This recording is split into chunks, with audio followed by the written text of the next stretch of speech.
Hoy nos metemos de lleno con una figura clave, Hans Kelsen, un peso pesado del pensamiento jurídico del siglo XX. Sí, totalmente. Más que un jurista, casi bueno, como dicen algunas de las fuentes que manejamos, un arquitecto de la razón jurídica. Exacto. Y tenemos varios textos, extractos sobre su vida, su obra, para intentar entenderlo mejor.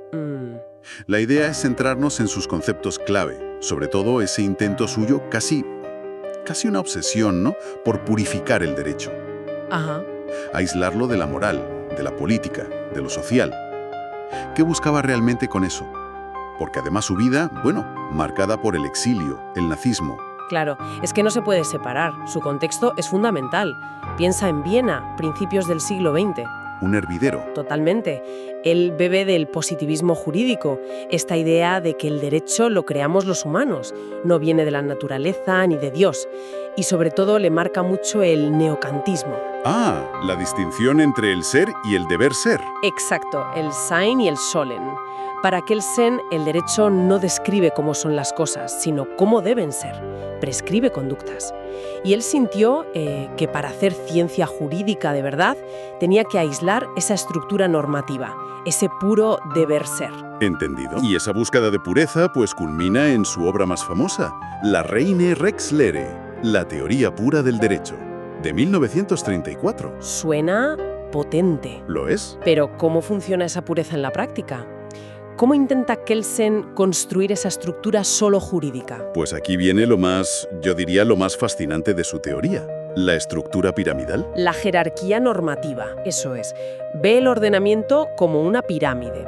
Cada norma, sea una ley, un reglamento, lo que sea, saca su validez de una norma superior que la autoriza. Vale. Una ley es válida si la Constitución lo dice, un reglamento si una ley lo permite. Es como una cadena, ¿sabes?, de delegación de autoridad. Entiendo. ¿Y arriba del todo, qué hay en la cúspide? ¿La Constitución? Casi. Conceptualmente, en la mera cima, Kelsen pone la Grundnorm, la norma fundamental. Ajá. Y aquí viene lo más abstracto, y quizá lo más debatido. No es una ley escrita, no es un mandato divino. Entonces, Él la define como una hipótesis lógica, una presuposición, digamos, trascendental que es necesaria para que todo el sistema tenga coherencia y validez. una hipótesis, vaya, como un axioma en matemáticas quizá. Algo así, sí. No se demuestra, se presupone para que el sistema funcione. Sin esa Grundnorm hipotética, pues la cadena de validez se corta. Para él el Estado no es algo aparte, simplemente el orden jurídico centralizado. Muy interesante, pero claro, aquí es donde, algunas fuentes señalan que empiezan las chispas, ¿no? Críticos como Carl Schmitt le decían que esa visión tan lógica se olvidaba del poder político real, de la decisión soberana que funda el orden. Es la gran crítica, sí. Schmitt ponía el foco justo ahí, en esa decisión inicial que Kelsen, con su hipótesis lógica, parecía querer, esquivar. Claro, pero Kelsen insistía. Para analizar jurídicamente el derecho, para entender su estructura interna, había que separarlo metodológicamente de lo político, lo sociológico. Ya.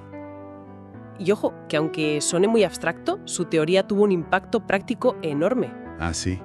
¿Como cuál, por ejemplo? Pues mira, participó directamente en el diseño de la Constitución austríaca de 1920, Anda. que era muy avanzada, y fue de los primeros en proponer un tribunal constitucional especializado. Lo veía como un legislador negativo. ¿Legislador negativo? Sí, un órgano que expulsa las leyes que chocan con la norma superior, con la Constitución.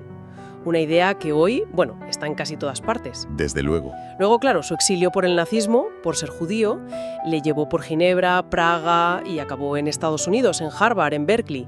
Y eso ayudó a que sus ideas se conocieran internacionalmente. O sea que la arquitectura teórica tuvo consecuencias muy, muy concretas. Vale.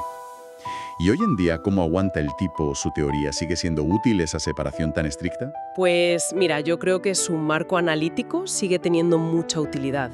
Por ejemplo, para entender las relaciones entre derecho internacional y nacional.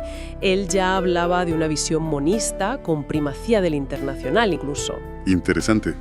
Y en sociedades tan plurales como las nuestras, con tantas morales distintas, esa separación derecho-moral puede verse como una forma de proteger la neutralidad del Estado, ¿no? Podría ser.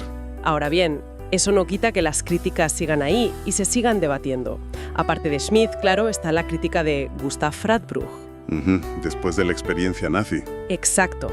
Radbruch se preguntó si una teoría que separa tanto el derecho de la justicia no podría acabar sirviendo para legitimar leyes terribles.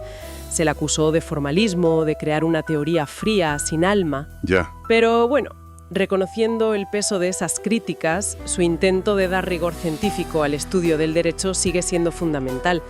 No se puede entender el derecho del siglo XX y XXI sin pasar por Kelsen. Queda claro.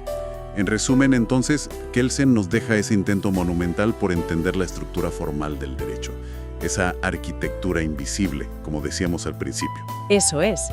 Y legados muy tangibles, como la idea del control de constitucionalidad y una forma de pensar las relaciones entre sistemas jurídicos. Exacto. Y quizá, como reflexión final para quienes nos escuchan, Kelsen buscó en esa pureza proteger al derecho de la subjetividad, de la política. Oí que parece que lo ético y lo político lo impregnan todo en lo legal. ¿Sigue siendo esa distinción kelsianiana una herramienta útil para mantener la claridad? ¿O quizá nos muestra justo las limitaciones de intentar una separación tan tajante en la práctica real, en el mundo complejo de hoy? Es algo sobre lo que pensar, ¿no?